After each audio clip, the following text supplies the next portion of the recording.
નમસ્કાર, મંતવ્ય ન્યૂઝમાં આપનું સ્વાગત છે. હું છું આપની સાથે હિરલ. ટેકનોલોજી હવે હરણફાળ ભરી રહી છે, ત્યારે એક નવા મશીનની શોધની જરૂર પડી છે કે છુપાયેલી કે ખોવાયેલી કાયદા વ્યવસ્થાને શોધી આપે. આ કોઈ મજાક નથી, પણ હકીકત છે, કારણ કે મારા ગુજરાતમાં કાયદો વ્યવસ્થાની સ્થિતિ ગુમસુદા છે અને તેવું કહેવામાં મને કોઈ જ અતિશયોક્તિ નથી લાગતી. જે પ્રકારે એક પછી એક ઘટનાઓ ઘટી રહી છે અને કાયદાનો આરોપીઓ જે પ્રકારે ઉલાળીઓ કરી રહ્યા છે, તેને જોઈને એવું જ લાગી રહ્યું છે કે કાયદો મરી પરવાળ્યો છે. જો જીવે છે કાયદો, તો કેમ નબીરાઓ હજી બેફામ બની રહ્યા છે અને નશામાં વાહન હંકારીને માસૂમોના જીવ લઈ રહ્યા છે? જો છે કાયદો કડક, તો કેમ બન્યા છે અસામાજિક તત્વો બેફામ, જે લોકોમાં ભય ફેલાવી રહ્યા છે, જાહેરમાં રોફ જમાવીને કાયદાને પડકારી રહ્યા છે? જો છે કાયદાનો ડર, તો કેમ થઈ રહ્યા છે દીકરીઓના અપહરણ? કેમ થઈ રહ્યા છે કુમળી માસૂમો સાથે દુષ્કર્મના બનાવો?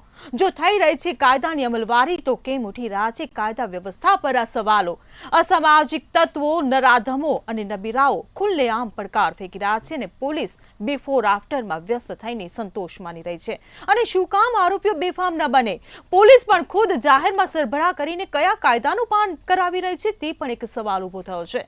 ત્યારે ગુજરાતની આ પરિસ્થિતિ અને સવાલોને ટાઢક આપનારા રાહતના સમાચાર કે રાજ્યમાં પોલીસ સફાળી જાગી અને ડીજીપીએ રાજ્યના સીપી અને એસપી સાથે બેઠક કરીને 100 કલાકમાં આવારા તત્વોની યાદી તૈયાર કરી પાસાને તડીપાર કરવાની કાર્યવાહી કરવાના આદેશ આપ્યા છે. પણ સવાલ તોય અડીખમ છે કે અત્યાર સુધી આ આદેશ કેમ નહીં અને ક્યાં સુધી થશે અમલવારી? ત્યારે ગુજરાતમાં કથળી છે જે કાયદાની સ્થિતિ અને ઉઠ્યા છે જેના લીરે લીરા, તેની પર જ કરીશું આજનો સીધો સંવાદ.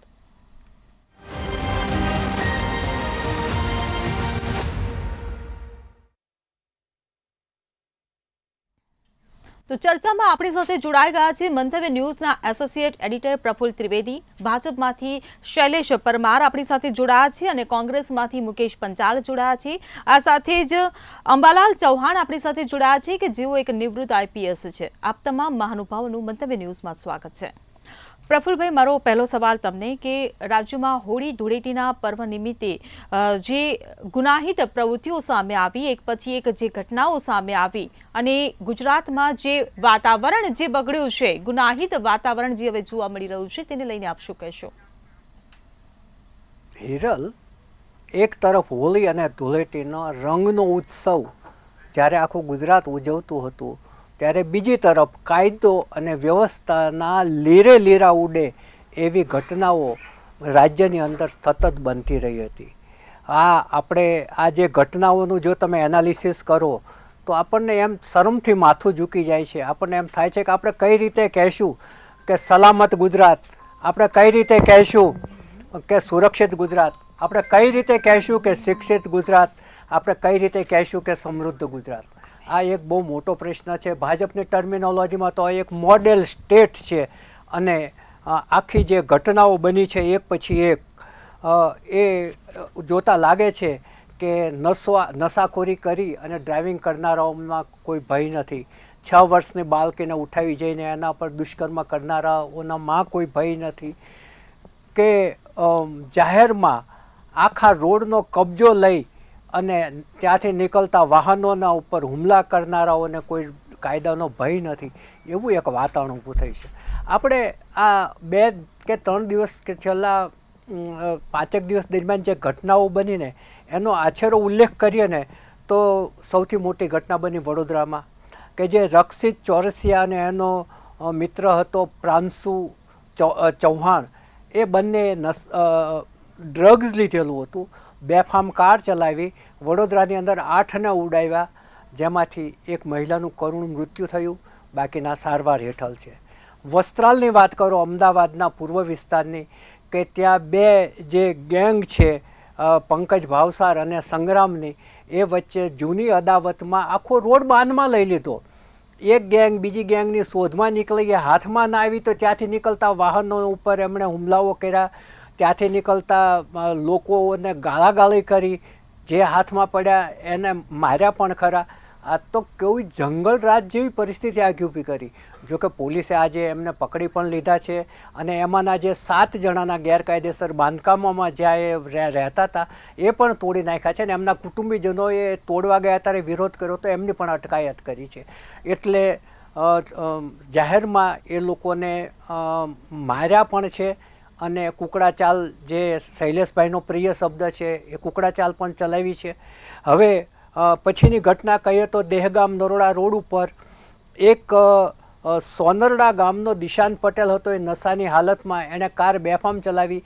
આગળ અલ્ટો કાર જતી તેને પાછળથી એટલી જોરથી અથડાવી કે રોડ ડિવાઈડર કૂદી અને અલ્ટો બીજી સાઈડમાં પડી કે જ્યાંથી એક બસ આવતી હતી એની નીચે અલ્ટો આવી ગઈ અને પતિ પત્નીનું ત્યાં ત્યાં મૃત્યુ થઈ ગયું.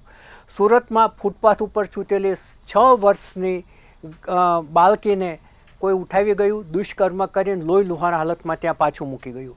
જૂનાગઢ કોર્પોરેટરના એક પુત્રએ કોઈની સાથે ઝઘડો કર્યો, એમાં 10 જણનું ટોળું લઈને મારામારી કરી. ભરૂચમાં એક યુવાન દારૂનો ધંધો કરતો હતો, એણે સુસાઇડ કર્યો. સુસાઇડ નોટમાં એવું લખ્યું છે, સાચું ખોટું ભગવાન જાણે, કે મેં 3 મહિનાથી ધંધો બંધ કર્યો હતો તો પોલીસ મને દારૂનો ધંધો ચાલુ કરાવવા દબાણ કરતી હતી અને હપ્તા આપવા દબાણ કરતી હતી, એટલે હું સુસાઇડ કરું છું. પછીની વાત છે કે સુરતમાં રિક્ષામાં કેટલાક શખ્સો આવ્યા, એમાં એક જણો ચપ્પુ લઈને ઉતરો એટલે 5 જણને ઉપર ચપ્પાના ઘા કરી દીધા. અને આ કયા પ્રકારનું રાજ્ય ચાલે છે આપણે કલ્પના કરવી પણ એક અશક્ય છે કે આ ગુજરાત જેવા શાંતિપ્રિય રાજ્યની અંદર આ બની રહ્યું છે. પછી વડોદરામાં પણ એક પેટ્રોલ પંપના કર્મચારી સામે 100 રૂપિયાની હિસાબમાં વાંધો પડ્યો તો લોકોએ એક હાથમાં સિગરેટ પીતા હતા અને એક હાથમાં મારતા જતા હતા, એવા વિડીયો વાયરલ થયા. ધંધુકામાં એક હોસ્ટેલની અંદર એક સગીર વયના બાળક સાથે બીજા સગીર વયના બાળકોએ એટલું ખરાબ કૃત્ય કર્યું કે જે આપણે અહીંયા વર્ણવી પણ ના શકીએ. ગોંડલમાં એક યુવકનું શંકાસ્પદ મોત થયું. આ બધી જ ઘટનાઓ આ તાજી છે. એટલે આ આખી જે ઘટનાઓ છે એ ચિંતા ઉપજાવનારી છે. રાજ્યની વ્યવસ્થા એવી તો ના હોવી જોઈએ કે આપણા સંતાનો બહાર ગયા હોય તો એ આવે નહીં ત્યાં સુધી માતા પિતાના જીવ પડીકે બંધાયેલા રહે.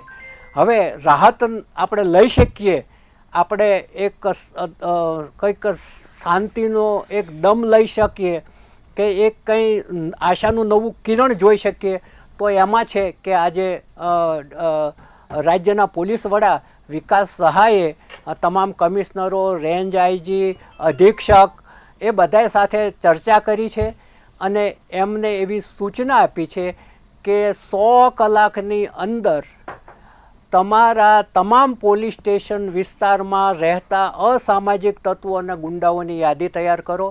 પાસા અને આખા આગળના જે પગલાઓ છે એ લેવા માટેની તડીપાર જેવા પગલાઓ પણ લેવા પડે તો લેવા માટેની તૈયારીઓ બતાવી છે.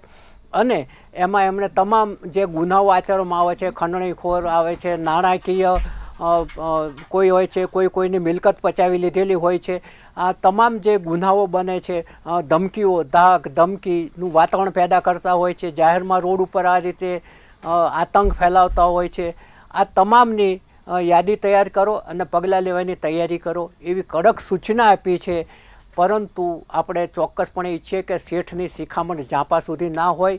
આ જે સૂચનાઓ આપી છે, કડક સૂચનાઓ, એનો કડક રીતે અમલ થાય અને જે કાયદાનો ડર નથી રહ્યો, અસામાજિક તત્વોમાં ડર પેદા થાય કે જેનાથી આખાના આખા રોડ બાંધમાં લેવાનું આવતીકાલે કોઈને સૂઝે નહીં.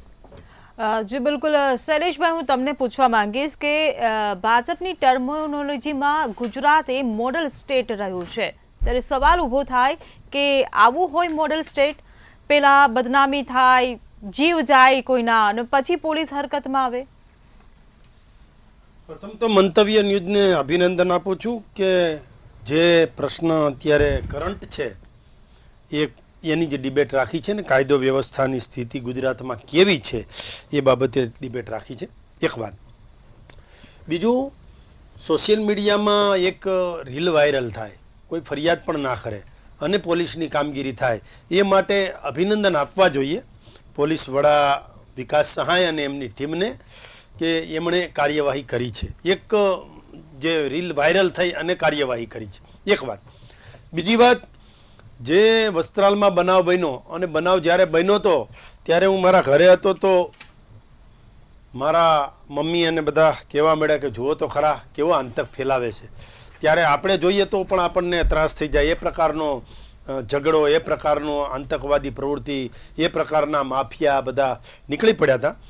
પરંતુ એમને કાયદાનું ભાન થયું છે. હમણાં મારા વડીલ પ્રફુલ્લભાઈએ મારો શબ્દ વાપર્યો કે કુકડા ચાલ, એટલે જે પ્રકારે પેલા તાતામાં બધું થઈ જાય, નશામાં થઈ જાય, તાતામાં થઈ જાય, અને પછી જ્યારે તકલીફ થાય ને એટલે જેને કહેવાય કે ઉંદર દરમાં જતો રહેતો હોય એ રીતની કુકડા ચાલે છે ને. અત્યારે સરભરા પણ જોઈ છે.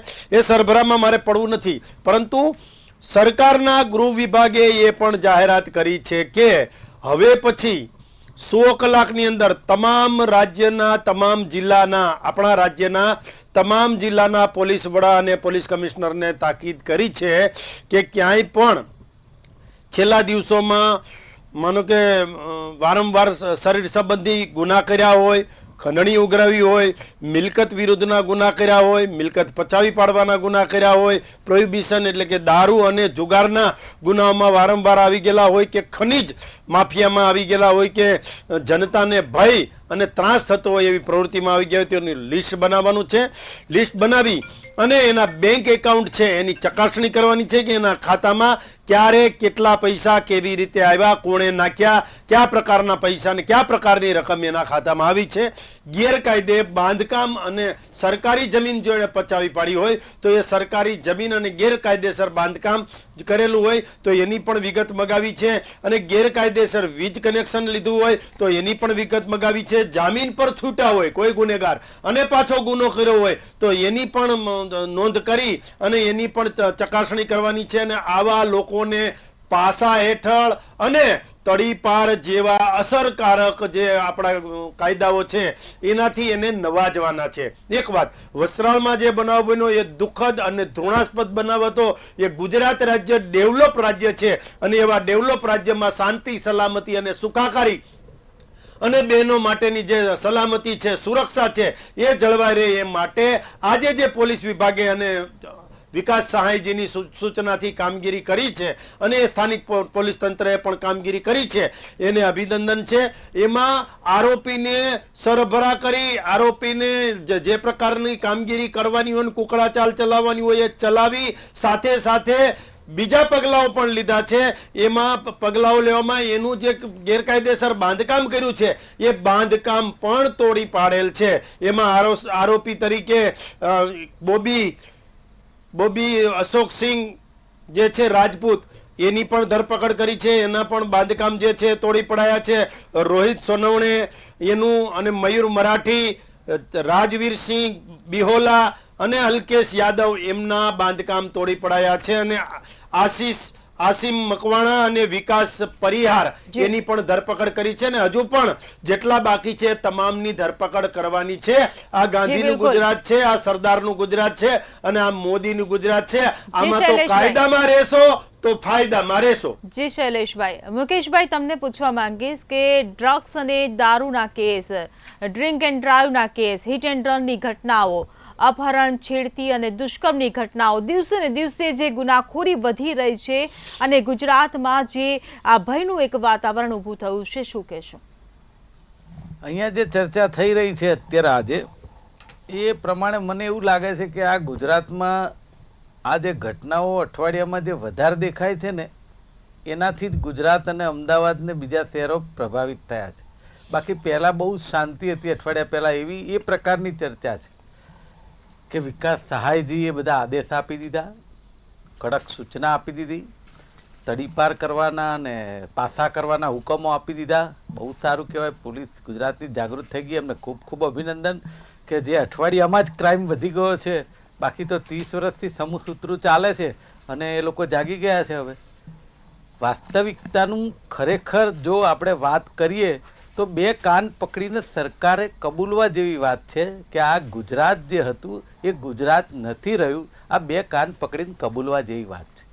અને જે આપણા ડીજીપી હોય કે કમિશનર હોય કે ગૃહમંત્રી હોય એ બેઠક બોલાવીને આદેશ કરે તો it's a part of government. આ સરકારનો ભાગ છે. જે ટેક્સ ભરે છે પબ્લિક અને એના પૈસાથી એ લોકો વહીવટ કરે છે એનો એક ભાગ છે. આને ચર્ચામાં જ લેવાની જરૂર નથી કે તમે આ મીટિંગ કરીને આ કરી. તમે રિઝલ્ટ રિઝલ્ટ ઓરિએન્ટેડ વાત હોય ત્યારે તમે જોરથી બોલી શકો. આજે રિઝલ્ટ ઓરિએન્ટેડ તો ક્યાંય વાત જ નથી. અચ્છા, છેલ્લા તમે 5 વર્ષ લઈ લો, આ 30 વર્ષની સરકાર 5 ક્રાઇમ રેટ દિન પ્રતિદિન વધતો જાય છે. એક પછી એક પોલીસ સ્ટેશન એવું પ્રકાશમાં આવતું જાય છે કે જેની અંદર કોકના ઘર નંદવાઈ જાય, કોક અબળાને ન્યાય ના મળે. આજે હું બોલી રહ્યો છું એના તાદશ્ય દાખલા વિડીયો ને સાબિતી સાથે આપી શકું એમ છું. જો કોઈ પોલીસ સ્ટેશન પૂર્વનું કે પશ્ચિમનું મારી પાસે માગશે ને તો મારી પાસે દાખલા છે, હું આપી શકીશ. આ પરિસ્થિતિનું નિર્માણ છે. તમે સમજો કે એ નબીરાઓ જાહેરમાં મારામારી કરે છે. એ નબીરાઓ 20, 22, 25 કે 30 વર્ષની ઉંમરના છે. કોઈ 5-10 વર્ષના છોકરા નથી કે જેને કંઈ ખબર ના હોય ગુજરાતમાં કે એના ઘરમાં આજુબાજુ કંઈ થઈ રહ્યું છે.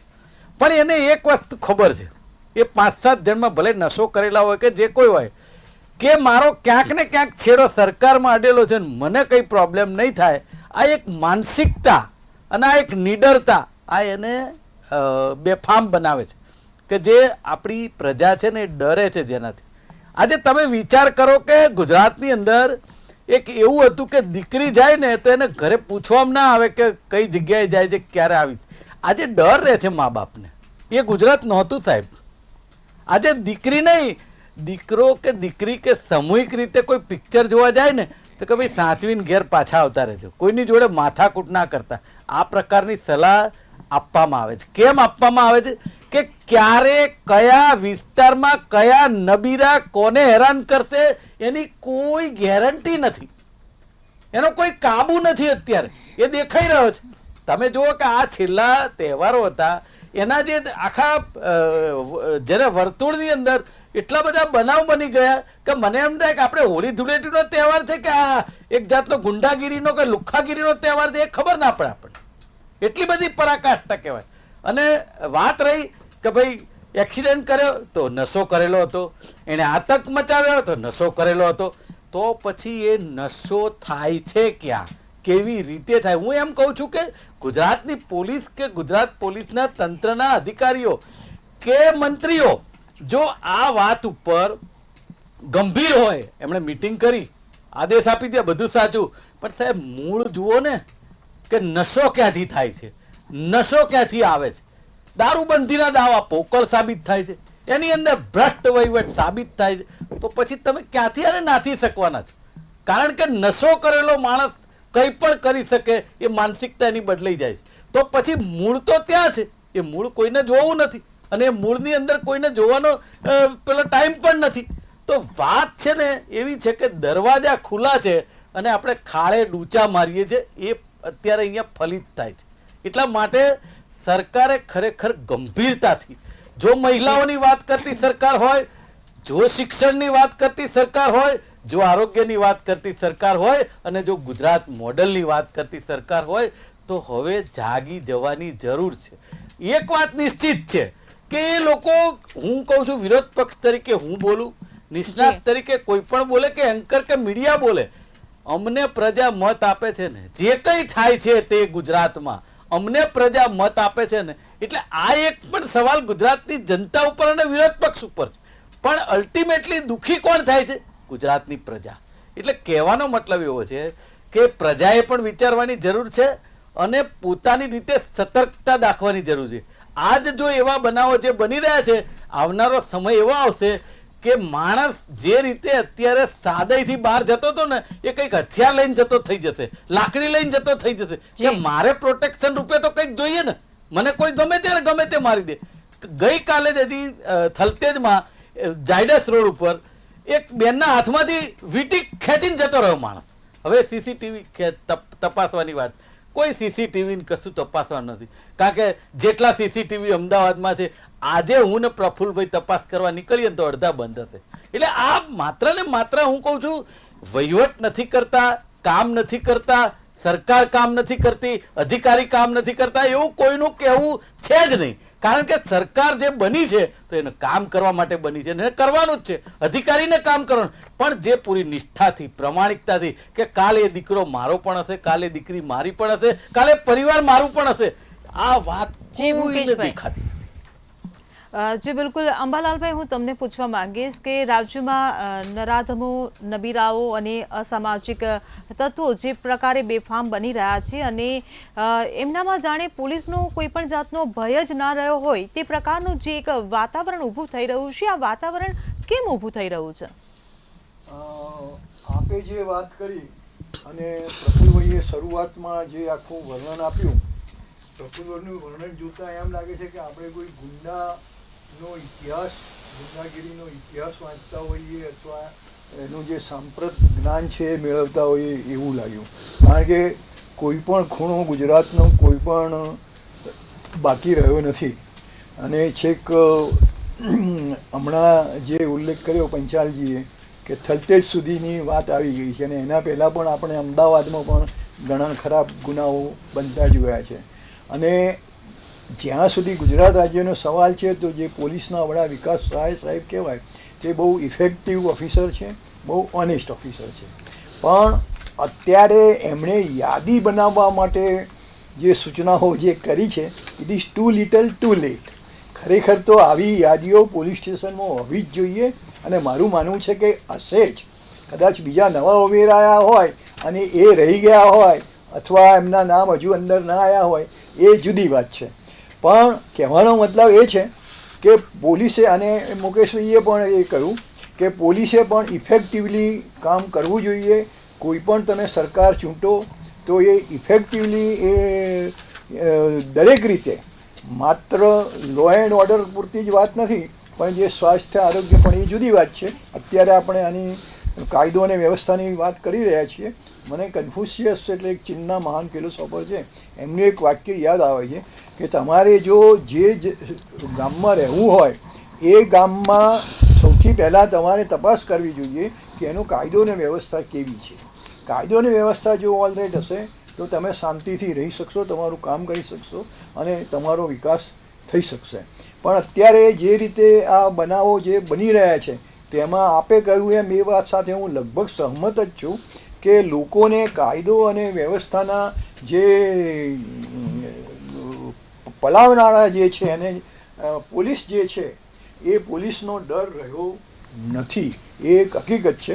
અને બીજી બાજુ એ પણ છે કે પ્રજામાં આ જે આ ગુનેગારોના જે આ 2-4 જે નામ આપ્યા શ્રી શૈલેષભાઈએ, કે એક અશોક સિંહ છે, અલ્કેશ યાદવ છે અને બીજા 2-4 નામ આપ્યા, તે બધા મોટે ભાગે, કદાચ એકાદ બે એમાં ગુજરાતી નામો પણ હશે, પણ મોટાભાગના જે નામ છે બિન ગુજરાતી છે.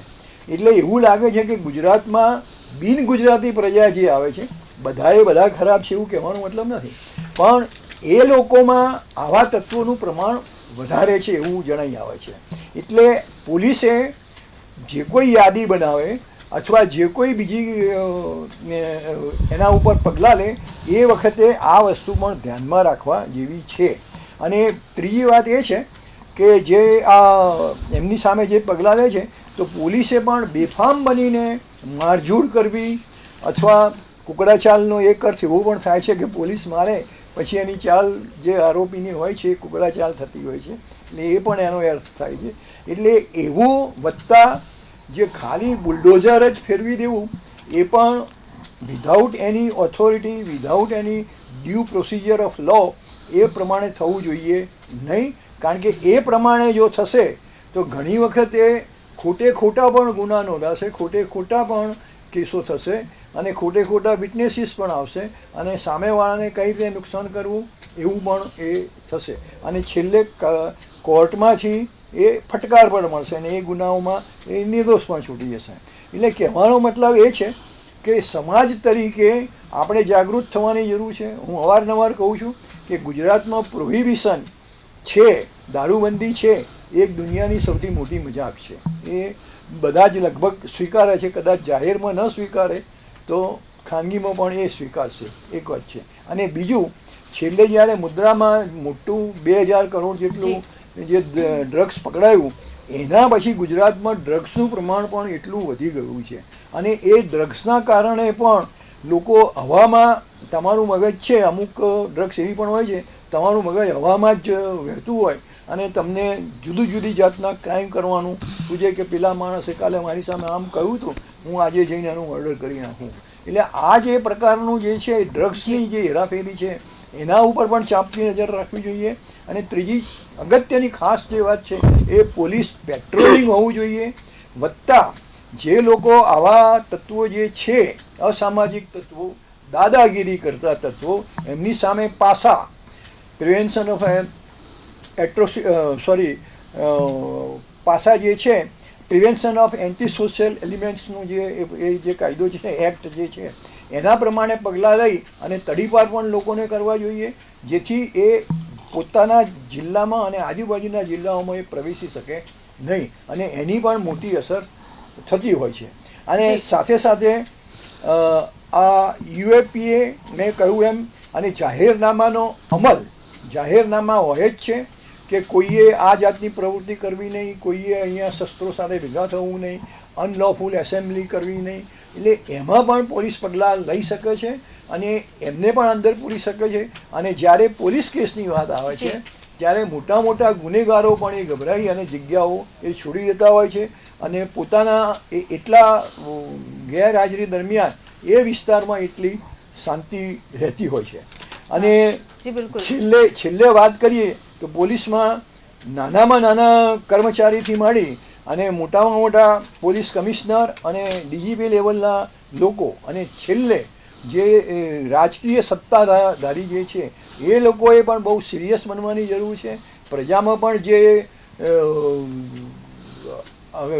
સંસ્થાઓ બનતી હોય છે કાયદો વ્યવસ્થાને લગતી બીજા કલ્યાણકારી કાર્યો માટે, એમણે પણ આ બાબતે જાગૃત થઈ અને જો કંઈ બિનઅધિકૃત અથવા ગેરકાયદેસર કૃત્યો થતા હોય તેમાં સરકારનું ધ્યાન દોરવું જોઈએ ને પ્રજાએ પણ સરકારને આ બાબતમાં સાથ સહકાર. જી બલાલભાઈ, હાલ વિરામનો સમય થયો છે. તો ગુજરાતમાં અસામાજિક તત્વોનો આતંક વધી જ રહ્યો છે અને ગુજરાતમાં એક ભયનું જે વાતાવરણ ઊભું થયું છે ત્યારે કાયદા વ્યવસ્થા પર સવાલો ઊભા થઈ રહ્યા છે. ચર્ચાને આગળ વધારીશું, પરંતુ હાલ રોકાઈશું એક વિરામ માટે.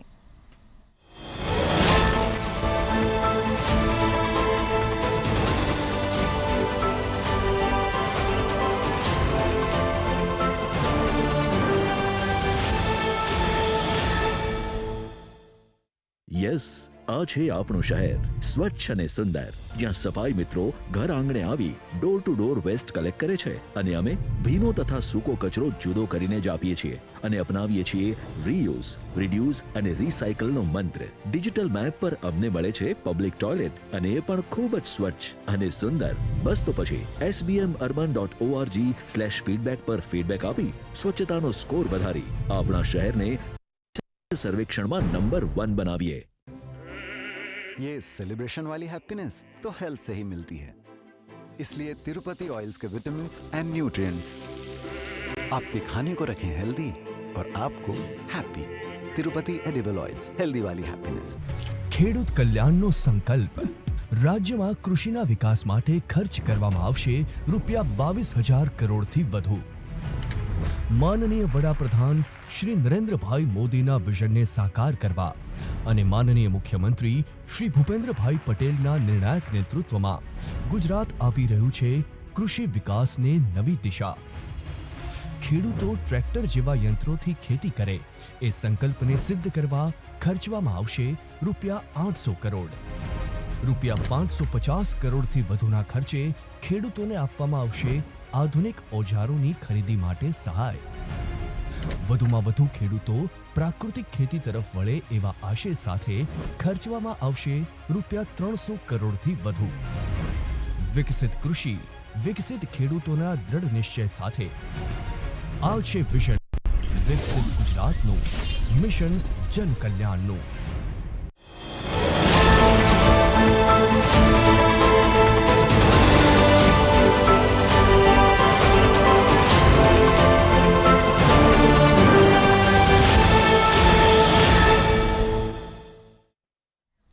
તો વિરામ બાદ આપનું સ્વાગત છે અને હવે ચર્ચાને આપણે આગળ વધારીશું. ત્યારે પ્રફુલભાઈ, મારો સવાલ તમને કે એક તરફ પોલીસ પેટ્રોલિંગ કરવામાં આવતું હોય, નાઇટ પેટ્રોલિંગ કરવામાં આવતું હોય, બીજી બાજુ ટ્રાફિકને ડ્રાઈવ ચલાવવામાં આવતી હોય, એનું અભિયાન જોરથી ચલાવવામાં આવતું હોય, અને તેમ છતાં અકસ્માતોની વણઝાર કે જે અટકવાનું નામ ના લે, અને બીજી તરફ બેટી સુરક્ષિત હોવાના જે દાવા કરવામાં આવે, અને સુરતમાં આવી ઘટના બની કે ફૂટપાથ પર સૂતેલી એક દીકરીને કોઈ અપહરણ કરીને લઈ જાય અને તેની સાથે દુષ્કર્મ આચરવામાં આવે, તો ગુજરાતમાં કાયદા વ્યવસ્થાની સ્થિતિના જે બે પ્રતિબિંબ જે આપણી સામે આવી રહ્યા છે, એના માટે આપ શું કહેશો? હિરલ, જે અકસ્માતોની વાત કરી અને ટ્રાફિકની કોઈ પણ ડ્રાઈવ ચાલે ને તો એ અઠવાડિયાથી વધારે નથી ચાલતી.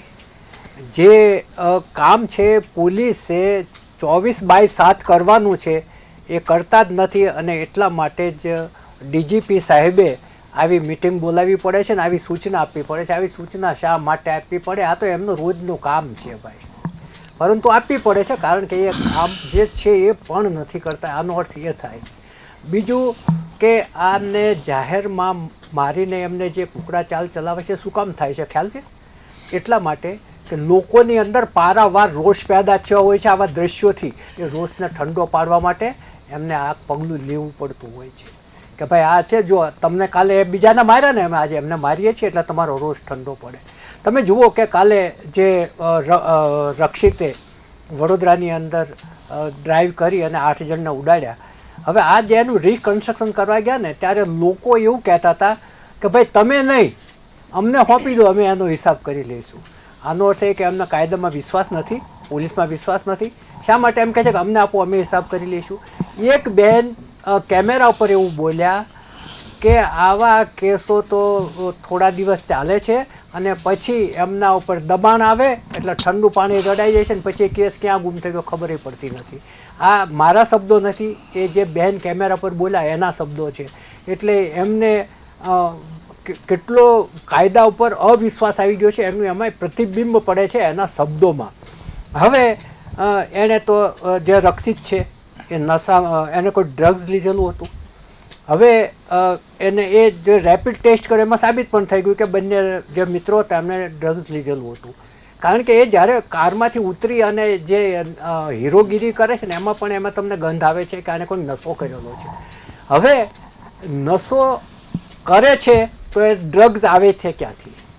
દારૂ પીને ગાડી ચલાવે છે તો દારૂ આવે છે ક્યાંથી? એ જે ભાઈ દારૂ પીને ચલાવતા એને દારૂ લીધો તો ક્યાંથી? ત્યાં સુધી પોલીસે આગળ જવું પડશે અને આના મૂળિયા સુધી પહોંચવું પડશે અને તો જ કંઈક કાબૂમાં આવશે. જે મેં હમણાં દહેગામ નારોલ રોડ ઉપરની વાત કરી કે ત્યાં પહેલાં પાછળથી જે દિશાંત નામના યુવકે જે કાર અથડાવી, એ નશાજનકમાં હતો. તમે જુઓ કે હમણાં જેટલા ગંભીર અકસ્માતો થયા છે બધા નશામાં હતા. અને જ્યારે અકસ્માત થાય છે ત્યાં જ આપણને ખબર પડે છે કે આ ભાઈ નશામાં હતા. બાકી ડ્રિંક એન્ડ ડ્રાઈવ કરીને ઘરે જતો ખબર નથી પડતી કે ફૂલ નશામાં હતો ને બેફામ ગાડી ચલાવતો હતો. જ્યાં સુધી કોઈને હાથે અથડાય નહીં ત્યાં સુધી કોઈને ખબર નથી પડતી.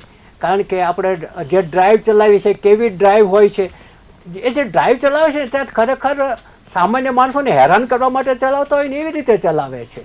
સામાન્ય માણસની ડેકી ખોલાવશે ને આ કરશે ને તે કરશે ને પેલો જે ગુનેગાર હોય છે ને એને ખબર જ હોય છે કે અહીંયા ડ્રાઈવ છે તો ત્રીજા રસ્તાથી નીકળી જવાનો છે. એટલે આ ડ્રંક અને ડ્રાઈવ અને ડ્રગ્સ આ એક બહુ મોટો ગંભીર પ્રશ્ન ઊભો થતો જાય છે. તમે જે અકસ્માતોની વાત કરીને તો છેલ્લા 2 દિવસમાં 13 જણના મૃત્યુ થયા છે, જેમાં વડોદરામાં 4 મૃત્યુ થયા છે. અને બાકી નાના મોટા અકસ્માતોની વાત કરો ને તો એ આંકડો એટલો મોટો છે કે વાત ના પૂછો. અમદાવાદમાં 2 દિવસમાં 95 અકસ્માત છે, સુરતમાં 93 છે અને વડોદરામાં 4ના મોત છે. હવે આખું જે ફરીને આપણે ડ્રગ્સ ઉપર આવીએ તો ડ્રગ્સ કેટલું બધું આપણા રાજ્યની અંદર પકડાય છે. એ આંતરરાજ્ય અને આંતરરાષ્ટ્રનું એક હેરફેરનું મહત્ત્વનું કેન્દ્ર ગુજરાત બનતું જાય છે. આપણે આજે ગંભીરતાથી નહીં લઈએ તો આવતીકાલ આપણા યુવાનો માટે બહુ જ મોટો પડકાર ઊભો કરનારી બની રહેવાની છે. હવે બીજી વાત તમે પેલી બાળકીની કરી સુરતની. કતાર ગામની અંદર ફૂટપાથ ઉપર એક ગરીબ કુટુંબ ઊંઘી રહ્યું હતું ત્યારે એક ભાઈ આવ્યા અને એની ઊંઘતી 6 વર્ષની દીકરીને લઈને રીતસરના ભાગ્યા. કેમેરામાં દેખાય છે સીસીટીવીમાં. અને જે સુરત મ્યુનિસિપલ કોર્પોરેશનનું એક સ્પોર્ટ્સ સંકુલ છે ત્યાં લઈ જઈને એના પર દુષ્કર્મ કર્યું અને લોહી લુહાણ હાલતમાં પાછા મૂકી ગયા. એની માં જાગી ગઈ એ વખતે ને એણે જોયું તો લોહી લુહાણ હાલતમાં દીકરી જોઈને ગભરાઈ ગયા અને એ હોસ્પિટલમાં સારવાર હેઠળ છે. પોલીસે 200 જેટલા CCTV કેમેરા ચેક કર્યા અને એ વ્યક્તિ પકડાઈ ગયો છે, જેનું નામ પણ અજય વર્મા છે અને યુપીનો છે. જે હમણાં ચૌહાણ સાહેબે કહ્યું કે નોન ગુજરાતીઓ કેમ વધારે હોય છે, આ પણ યુપીનો છે. સુરતમાં આવી ઘટનાઓ વધુ બને છે ને એનું એક કારણ એ છે કે મજૂરી કરવા માટે બહારના રાજ્યોમાંથી જે આવે છે એ એકલા રહેતા હોય છે અને એને કોઈનો ડર હોતો નથી.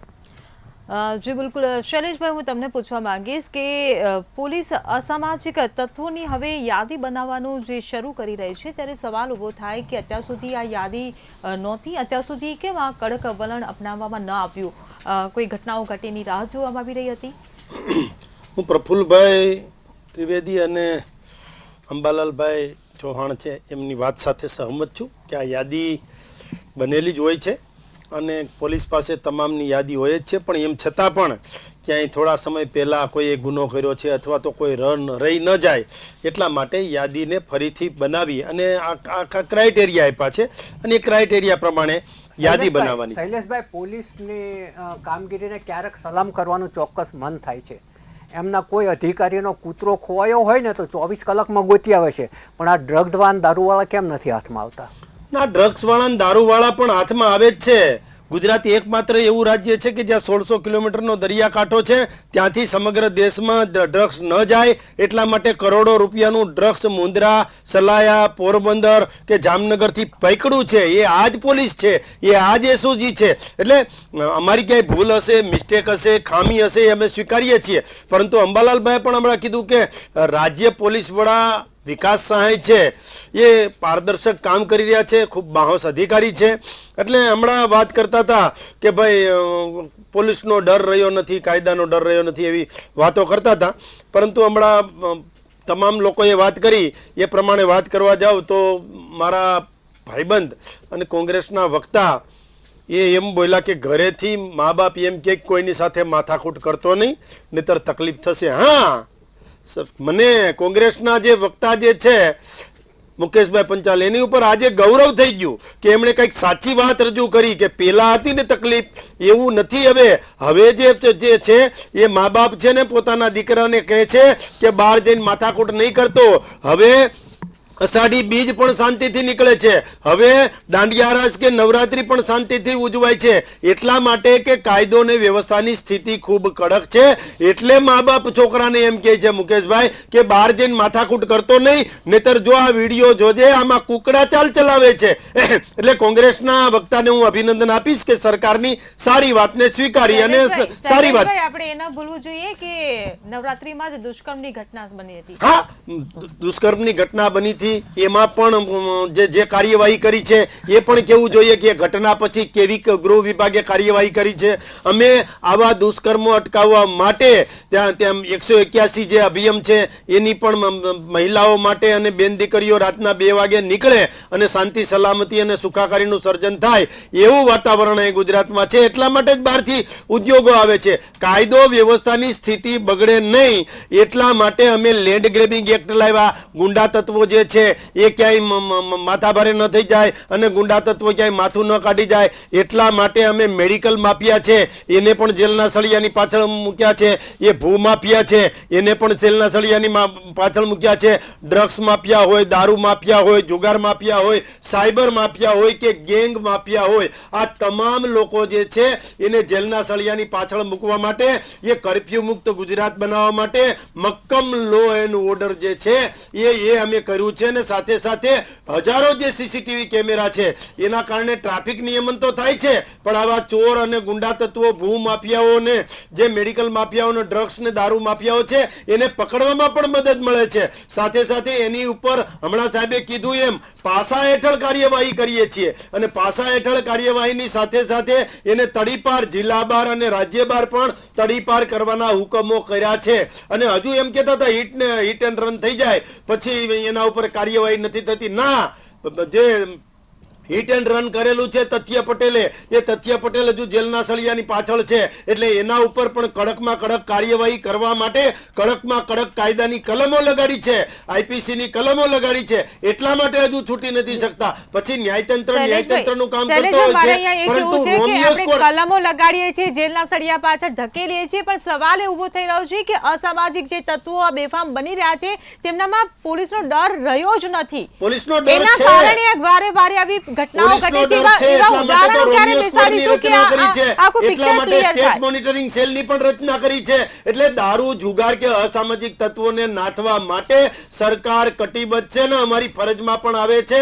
હજુ પણ અમે કહીએ છીએ કે આવા કોઈ પણ લુખ્ખા તત્વો હોય કે અસામાજિક તત્વો હોય કે ભય ફેલાવનારા તત્વો છે એને છોડવામાં આવશે નહીં. એ મગરમચ્છ હોય, હિપોપોટેમસ હોય, નાની માછલી હોય કે મોટી માછલી હોય, એ તમામને જેલના સળિયા પાછળ ધકેલવામાં આવશે અને એની જ આ પ્રાથમિકતા શરૂ થઈ ગઈ છે હવે. જી બિલકુલ. મુકેશભાઈ, હું તમને પૂછવા માંગીશ કે ડ્રગ્સ અને દારૂનું જે પ્રમાણ વધી રહ્યું છે ત્યારે સવાલ ઊભો થાય કે આવે છે ક્યાંથી? અને હમણાં જે પ્રફુલભાઈએ જે હમણાં એક સરસ વાત કરી કે પોલીસ અધિકારીનું કૂતરું પણ ખોવાઈ ગયું હોય ને તો 24 કલાકમાં મળી આવે, બુટલેગરો કેમ હાથ નથી લાગતા? પ્રફુલભાઈને કૂતરાનો અનુભવ છે. મને એક અનુભવ એવો છે કે ગાંધીનગરમાં એક નાની દીકરી ખોવાઈ ગઈ હતી અને એક નાના માણસે ફરિયાદ કરી. બીજે દિવસે 24 કલાકમાં સાહેબ એ પોલીસ જવાન શોધી લાયા. પોલીસ જવાનને હું ગાંધીનગર અભિનંદન આપવા જવાનો હતો, પણ બન્યું એવું કે હર્ષ સંઘવીજી ટીવી ઉપર આવી ગયા એ દીકરાને લઈને કે અમે છોકરું પકડી પાડ્યું છે. બોલો, મને નવાઈ લાગી. મેં કહ્યું એ જવાનને અભિનંદન આપો, તમારે ન હોય, આ ગૃહમંત્રી ગુજરાતના છે, તમે હા ગાંધીનગરના નથી, પણ છતાંય કંઈ વાંધો નહીં, કારણ કે એ કરવું હોય તો કરી શકે છે. પ્રફુલભાઈની વાત 100% સાચી છે. વાત હમણાં કરતા હતા ને કે કોઈ અભ્યાસ કર્યા વગર તમે આવો છો ને અમે ચોપડીઓ લઈને આવીએ છીએ. હમણાં એ બોલ્યા કે 1600 કિલોમીટરનો દરિયા કિનારો, અને હમણાં સરકારે ડિક્લેર કર્યું કે દરિયા કિનારો હવે 2700 કિલોમીટર. 2300. અરે ભાઈ તમે જોઈ લેજો. 2700 મને ખબર છે, તમે જોઈ લેજો. કાલ ફરીથી હું ફોન કરીશ તમને, બરાબર? એટલે કહેવાનો મારો મતલબ એવો છે કે જ્યાં માણસ પારદર્શક રીતે ગુજરાતને જોઈ શકતો હોય ને એણે કોઈ લેસન કરીને આવવાની જરૂર નથી. એને દેખાય જ છે કે આ ગુજરાતમાં ભ્રષ્ટાચાર માત્ર ચાલે છે. આ ગુજરાતમાં પોલીસ ફરિયાદ કરવા જઈએ પોલીસ સ્ટેશનમાં તો પહેલા પોલીસ એ જોવે કે આરોપી કોણ છે અને ફરિયાદી કોણ છે, ક્યાંથી શું થઈ શક્યું છે એ વહીવટદાર તપાસી લે, પછી તેના ઉપર કાર્યવાહી થાય. પહેલાં એક અરજી આપો, પછી તમારે ફરિયાદ થશે, અને ફરિયાદ પછી એ જો પોલીસ ઇન્સ્પેક્ટર અરજદારને મળે તો મળે, બાકી પૂર્વ વિસ્તારમાં 13 દિવસ સુધી એક પીઆઈ મળ્યા જ નહીં. હું ગયો પછી કહ્યું કે હા હું કામમાં હતો એટલે અમે મળી ના શક્યા. અરજદાર 13 દિવસ સુધી ના મળે. બહુ જબરજસ્ત કાર્યવાહી ચાલે છે અત્યારે. અને અત્યારે તો હવે વિકાસ સહાયજીએ કીધું છે એટલે એમને સલામ કરવી પડે કે એમણે આટલા મોડા પણ જાગ્યા તો છે. ભલે હર્ષ સંઘવીજીએ કીધું કે મૃદુ મક્કમ મુખ્યમંત્રીશ્રીએ કીધું, કોણે કીધું ખબર નહીં, પણ જાગ્યા છે એટલે મને એમને અભિનંદન આપવા ઘટે. પણ એક વસ્તુ નક્કી છે કે જો વિરોધ પક્ષની મદદની જરૂર હોય ને, મારા જેવાની જરૂર હોય તો મને કહેજો, હું બતાવીશ. કારણ કે તમારી પાસે ઉપાય નથી કે આ વસ્તુઓને કેવી રીતે નાથી શકાય. અમારી પાસે છે. કારણ કે જે કરવું છે ને એ તમારે કરવું નથી, અને જે નથી કરવું એ તમારે કરવું છે. કારણ એવું છે કે તમારા મીડિયામાં, ટીવીમાં, સમાચારમાં કાલ આવી જશે કે એ મોટી બેઠકો થઈને એ આદેશ અપાઈ દીધા, એ તડીપારોને પકડી લે, આ બધું આવી જશે, બરાબર? પણ તમે જે કુકડા ચાલ હું લિસ્ટ આપું એની તો ચલાવો. તમે જયસુખભાઈને જામીન અપાઈ ગયા, 130 જણા મરી ગયા સાહેબ, એને કઈ કુકડા ચાલ ચલાવી તમે બતાવો ના. ત્યાં રૂપિયા કામ કરે, રૂપિયા સાહેબ. તમે પોંજી કૌભાંડ વાળા પેલા ભાઈને કઈ કુકડા ચાલ ચલાવી, ત્યાં રૂપિયા કામ કરે છે. અહીંયા ખ્યાતિ કાંડના પેલા કાર્તિકભાઈને કઈ કુકડા ચાલ ચલાવી, ત્યાં રૂપિયા કામ કરે છે. તમે કુકડા ચાલ કોને ચલાવો? પેલા દારૂ પીને જે ધમાલ કરી હતી કે જે હતું એને તમે ચલાવો. અને હું તો કહું છું પોલીસનો ખોફ કુકડા ચાલ કરતા પોલીસ સામે હોય ને ત્યાં આગળ પેન્ટ ઢીલું થઈ જાય ને એને ડર કહેવાય. કુકડા ચાલ બુકડા ચાલ બધી વાતો છે ને આ બધી સુફિયાણી વાતો છે સાહેબ. અમે જોઈ છે પોલીસ, જી કે સાહેબ પોલીસની જીપ આવીને ઊભી રહે ને બાજુવાળાના ઘરે, તો અહીંયા ડર લાગે કે પોલીસ કેમ આવી હશે. જી, આ બિલકુલ. ડર હતો જે આજે નથી, એટલા માટે જી, મુકેશ. કે જે રીતે વિરલ, એક મિનિટ, જે રીતે અત્યારે હાલ વિશ્વની મોટી પાર્ટી ભારતીય જનતા પાર્ટીનું રાજ છે, સંગઠન છે, અને એ સંગઠન એટલું મોટું છે કે જેટલા ગુનેગારો કે ગુના બને ક્યાંક ને ક્યાંક કનેક્શન બીજેપીનું છે. એટલા માટે એ લોકોને ડર નથી રહ્યો સાહેબ. નહીતર રખે ને કોઈ આ ગુજરાતની અંદર ગુનો કરતા ડરતા હતા, કોઈ મસ્કરી કરતા જી, ડરતા બિલકુલ, મુકેશભાઈ, હતા. આજે સમયનો એ વાત અભાવ છે. નથી રહી ગુજરાતમાં, એનું મને દુઃખ છે. જી બિલકુલ. અંબાલાલભાઈ, મને એક સવાલ થઈ રહ્યો છે કે હમણાં જે મુકેશભાઈએ જે વાત કરી કે આરોપીઓ સાથે જે ભેદભાવનું આ વર્તન કરવામાં આવી રહ્યું છે ને, આરોપીઓની જે એમની જે પોસ્ટ જોઈને, એમનું જે સ્ટેટસ જોઈને જે ભેદભાવ રાખવામાં આવી રહ્યો છે, સજા આપવામાં આવી રહી છે. એમણે જે કીધું કે અમુક જે દારૂ પીને જે પકડાય છે તો એ લોકોને કુકડા ચાલ ચલાવવામાં આવે છે, પણ જે મોટા મોટા આરોપીઓ પકડાય છે મોટા મોટા કાંડ કરીને, એ લોકોની સાથે આવું વર્તન નથી થતું. તો આ ભેદભાવ માટે તમે શું કહેશો? અને બીજી વસ્તુ કે એક હવે જે ચલણ ચાલી રહ્યું છે કે આરોપીઓના સરઘસ કાઢવામાં આવે છે અને તેમને જાહેરમાં તેમની સરભરા કરવામાં આવે, તેમની સર્વિસ કરવામાં આવે જાહેરમાં, તો આ બધી બાબતોને આપ કઈ રીતે જોઈ રહ્યા છો? આપ એક નિવૃત્ત આઈપીએસ છો. તો પહેલી વાત એ છે કે આરોપીઓનું સરઘસ કાઢવું એ કેટલું લીગલ છે ને કેટલું ઇલીગલ છે એ એક સવાલ છે. કે ભાઈ આરોપીને અમે કોર્ટમાં લઈ જતા હતા અને એવા બધા એક્સક્યુઝો, એવા બધા બહાના, કારણો એ પોલીસ દ્વારા અપાતા હોય છે. એટલે એ એક વાત છે. અને બીજી વાત, જે આ ભેદભાવની જે વાત છે એ એક કમનસીબે હકીકત છે. અને એનાથી વધારે કમનસીબ આપણું એ છે કે વિશ્વમાં જે ઓનેસ્ટ ઇન્ડેક્સ જે આવે છે કે પ્રમાણિકતાનો સૂચિકાંક, એમાં 193 દેશો છે દુનિયામાં. પેલેસ્ટાઇન PLOને ગણો તો 194-95, એ જ રીતે પોપનો દેશ જે છે અલગ, એ ગણીએ તો એ થોડાક 1-2-4 વધી જાય છે. પણ એટલે 193 દેશોમાં આપણો નંબર 167માં છે ઓનેસ્ટીમાં.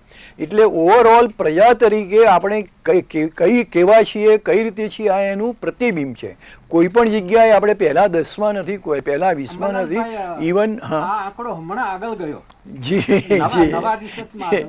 આઈ am sorry being that much uninformed. પણ કહેવાનો મતલબ એ છે કે આપણે કોઈ ઓનેસ્ટીની બાબતમાં અથવા બીજી ઘણી બાબતોમાં ગર્વ લેવા જેવી બાબત સ્થિતિમાં નથી. અને આ આજની વાત નથી, આ છેલ્લા એમ સમજો કે 25-50 વર્ષથી આવું બધું ચાલતું આવ્યું છે. અને ઘણા લોકો તો અત્યારે એવી ટીકા કરે છે કે અત્યારે ભારતનો સૌથી મોટો પ્રોબ્લેમ આપણે અદાણી સાહેબ ઉપર અમેરિકાથી જે વોરંટ આવ્યું છે એમાંથી કઈ રીતે એમને હેમખેમ બહાર કાઢવા, એ આપણા દેશનો સૌથી મોટો પ્રોબ્લેમ છે. એટલે આ ઘણું ટીકાકારો જે ટીકા કરતા હોય છે એ લોકો આ રીતે પણ કરે છે. અને એમાં ક્યાંક થોડાક અંશે, ક્યાંક થોડા ઘણા અંશે એમાં સત્ય પણ છે. એટલે આ જે છે એ ઇટ પર્કોલેટ્સ ડાઉન ટુ ધી, છેક સુધી એ નીચે સુધી જાય છે. કોન્સ્ટેબલને પણ છેલ્લે એવી આશા હોય કે મને આ કેસમાંથી 50-100-200 રૂપિયા મળે, અને ઉપર ઇન્સ્પેક્ટરે 2 લાખનો તોડ કર્યો હોય ને ઉપર કમિશનરે વળી કંઈ વધારે કર્યું હોય ને હોમ મિનિસ્ટર અને એ છે. એટલે એ હકીકતથી આપણે ડિનાય કરી શકતા નથી. આમ છતાં despite that there are honest officers, એના ઓનેસ્ટ ઓફિસરો હોય છે ને એ પોતાની રીતે પોતાનું કામ કરતા હોય છે. કમનસીબે ઘણી વખત એમને સાઈડમાં મૂકી દેવામાં આવતા હોય છે અને આવું બધું બને છે. એટલે આપણો સમાજ જે છે એ અલ્ટિમેટલી, એક અંગ્રેજીમાં એક વાક્ય છે કે people gate the government what they deserve. લોકોને એ જ પ્રકારની સરકાર મળે છે કે જેને માટે એ યોગ્ય છે. એટલે એમના જેવી જ, એમનું જ પ્રતિબિંબ પાડતી એમની સરકાર હોય છે. એટલે આ એક આપણી કરુણતા છે. પણ છતાં જે કોઈ આપણી જે મર્યાદાઓ છે એ મર્યાદામાં રહીને પોલીસે, સરકારે અને પ્રજાએ એ બધાએ મળી અને કામ કરવું જોઈએ. અને અત્યારે તો જોવા જાઓ તો વિશ્વની પરિસ્થિતિ એવી છે કે ગમે ત્યારે વિશ્વયુદ્ધ ફાટી નીકળે એવું છે. અને વિશ્વયુદ્ધ ફાટી નીકળશે અને આપણી આર્થિક પરિસ્થિતિ તમે છેલ્લા 6-8 મહિનાથી જોશો તો શેરનો સૂચિકાંક ક્યાં એક એનો ઇન્ડેક્સ તરીકે એને કહેવામાં આવે છે, તો એ ક્યાં છે? અને સૌથી વધારે કરુણ વાત તો એ છે કે ફૂટપાથ ઉપરથી પેલી છોકરીને ઉપાડીને લઈ જાય. હવે એ તો જાણે બહુ ખરાબ છે, બહુ કરુણ છે, એની જેટલી ટીકા કરો એટલું ઓછું છે. પણ એનાથી વધારે અગત્યની વાત એ છે કે મા અને છોકરીને ફૂટપાથ ઉપર સુવાની શા માટે જરૂર પડી? વાય એમને એટલી તો શું એમની મજબૂરી છે? શા માટે એમની પાસે ઘર નથી? એટલીસ્ટ એક રૂમ રસોડાનું કે તો ઘર તો એ હોવું જોઈએ. અને એ બધા આ આર્થિક કારણોસર અમુક પ્રકારના ગુનાઓનો જન્મ લેતા હોય છે. એ પોતે પણ આર્થિક રીતે ગુના કરતા હોય છે અથવા બીજા લોકો એનો મજબૂરીનો લાભ ઉઠાવી અને આ પ્રકારના ગુના કરતા હોય છે. એટલે આપણે ઓવરઓલ જોવા જઈએ તો વી રિક્વાયર, હજુ આપણે ઘણું બધું કરવાનું બાકી છે. ઘણા બધા આપણા સમાજસેવકો, ધર્મ અધિકારીઓ, બીજાઓ બધા થઈ ગયા, એમણે બધાએ બહુ સારા ઉપદેશોને એ આપ્યા છે, પણ આપણે એ પ્રમાણે એને જીવ્યા નથી અને એટલે આપણું સ્થાન દિવસે ને દિવસે નીચે જતું જાય છે. અને પોલીસનું પણ જે કામ છે, પોલીસ ઇઝ ઓવરબર્ડન, એની પાસે ઘણું બધું કામ હોય છે, એના કામના કલાકો પણ નક્કી નથી, એના જે પગાર વગારની વાત તો અલગ વાત છે, પણ સ્ટાફ પૂરતો નથી. અત્યારે જે સ્ટાફ છે એમ કહેવાય છે કે લગભગ 30 થી 40% સ્ટાફથી જ કામ ચાલે છે. એકની પાસે એક કરતાં વધારે ચાર્જ હોય છે. એટલે એ પણ કઈ રીતે કામ કરી શકે? પછી એમને જે કોઈ આપવામાં આવે છે, વાહન આપવામાં આવે છે કે આ જે CCTV આપવામાં આવે છે, એ બધા કેટલા વર્કિંગ છે, વર્કિંગ કન્ડિશનમાં કેટલા છે? દેટ ઇઝ ઓલ્સો રિક્વાયર્સ એક પ્રકારની એ સાહેબ વચ્ચે બોલું કે એના કરતા ગુનેગારો પાસેના વાહનો અને સાધનો વધારે યસ એ સાથે હું સંમત થઉં છું. કારણ કે એ લોકો એ પૈસા લોકો પાસેથી ગમે તેમ કરીને પડાવી અને એમને પોતાના જે આવા કામો છે એ આગળ ચલાવે છે ને એમાં એ અધિકારીઓ જે અપ્રમાણિક છે, જે રાજકીય નેતાઓ છે અપ્રમાણિક છે, એ બધાને એમાં સાથ સહકાર છે. એટલે મેં કહ્યું એમ અલ્ટિમેટલી એ પબ્લિક, કોઈ પણ દેશ, it gets the government what it deserves. એ એની યોગ્યતા પ્રમાણે એ જો પોતે સારા હોય. આજે એવા પણ દુનિયામાં દેશો છે કે જ્યાં ક્રાઇમ રેટ 0 છે, જ્યાં પોલીસ સ્ટેશનો બંધ કરવા પડ્યા છે, જેલો બંધ કરવી પડી છે. અને એવા પણ દેશો છે કે જ્યાં હજુ જે છે એના કરતાં ડબલ તમે પોલીસ સ્ટાફ કરો, ડબલ એના કરતાં જેલો બનાવો, ડબલ સ્ટાફ બનાવો, તો પણ એ ગુના વધતા રહેવાના છે. એટલે આ જે છે પ્રજાનું માણસ છે અને એના કારણે જે કૂવામાં હોય છે એ હવાડામાં આવે છે અને આપણે એ જોઈ રહ્યા છીએ. જી બિલકુલ. પ્રફુલભાઈ, આ સમગ્ર ચર્ચાના સમાપનમાં આપ શું કહેશો? અંબાલાલભાઈએ બહુ સારી વાત કરી કે જે આપણે ગુજરાતીમાં જૂની કહેવત એવી હતી કે યથા રાજા તથા પ્રજા, જેવો રાજા એવી પ્રજા. પરંતુ એ રાજાશાહીની વાત હતી. પ્રજાતંત્રમાં જેવી પ્રજા એવા એના રાજા અને એવું એનું તંત્ર.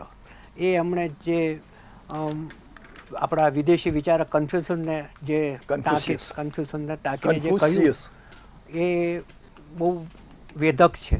હવે જે ઘટના વસ્ત્રાલમાં બનીને એ ઘટના જે ભયજનક, જે ભય ઉપજાવનારી હતી, એવી જ ઘટના અગાઉ ચાણક્યપુરીમાં બની હતી અને ચાણક્યપુરીમાં આ જ રીતે એ જે ગુનેગારો હતા, અપરાધીઓ હતા, એને મારવામાં આવ્યો હતો અને પ્રજાની અંદર માફી માંગવામાં આવી હતી. ત્યારબાદ એવી જ ઘટના વાડજમાં બની હતી, શાહીબાગમાં બની હતી, પૂર્વ વિસ્તારમાં બની હતી. સતત કે ભાઈ ભલે અંદર સોસાયટીમાં ઘૂસી જાય, તલવારો લઈને ઘૂસી જાય, લાકડીઓ લઈને ઘૂસી જાય, પાર્ક કરેલા વાહનો તોડે, આવી ઘટનાઓ છે એ વારંવાર બનતી જાય છે. અને જે ટોળાશાહીમાં બને છે ને એને કારણે જો માની લો કે કોઈ વાહન ઉપર આવીને એ લાકડી પણ પછાડે તો અંદર જો મહિલા કે કોઈ નાનું બાળક હોય ને તો એ ભયથી ધ્રુજી ઉઠે છે ને એ બાળકમાં તો કેટલાય દિવસો સુધી એ ભય જતો નથી. એટલે અને જાહેરમાં મહિલાઓ સાંભળતી હોય છતાં પણ ગાળો બોલવી, આ બધું જે આખું જે પ્રજામાનસ પણ બગડતું જાય છે એ રીલ જોઈને, સોશિયલ મીડિયા જોઈને, આ બીજાના જે ભય ફેલાવનારા જોવે છે એમાંથી પ્રેરણા લઈને કે આ આખું જે સમાજ છે ને એને પણ સુધારવાની ઘણી બધી જરૂર છે ને એ કામ છે ને એ ધર્મ સંસ્થાઓ અને સામાજિક સંસ્થાઓએ કરવાની જરૂર છે. આજે જે પેલો હોસ્ટેલમાં જે બાળક સાથે કુકૃત્ય થયું એ તો કેટલું ઘૃણિત છે, પરંતુ એ બધું જ જે આ જે ગેમ ખેલે છે છોકરાઓ, એ ગેમમાં ફટાફટ ઠચાક ઠચાક રિવોલ્વરથી માણસને ઉડાડી દે છે અને મજા આવે છે. એમાંથી એ એક હિંસાના સંસ્કારો એના માઇન્ડની અંદર આવતા જાય છે.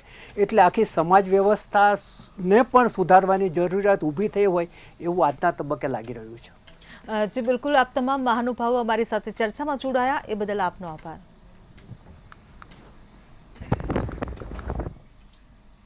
ત્યારે રાજ્યના પોલીસ વડાએ હવે કડક વલણ અપનાવીને આદેશ તો આપ્યા છે, પરંતુ આગામી સમયમાં જોવાનું રહ્યું કે આદેશનું કેટલું પાલન થાય છે. નરાધમો કે અસામાજિક તત્વોમાં કાયદાનો ખોફ બેસાડવામાં ગુજરાત પોલીસ કેટલી સફળ થાય છે. ચર્ચામાં હાલ બસ આટલું જ. ફરી મળીશું. નમસ્કાર.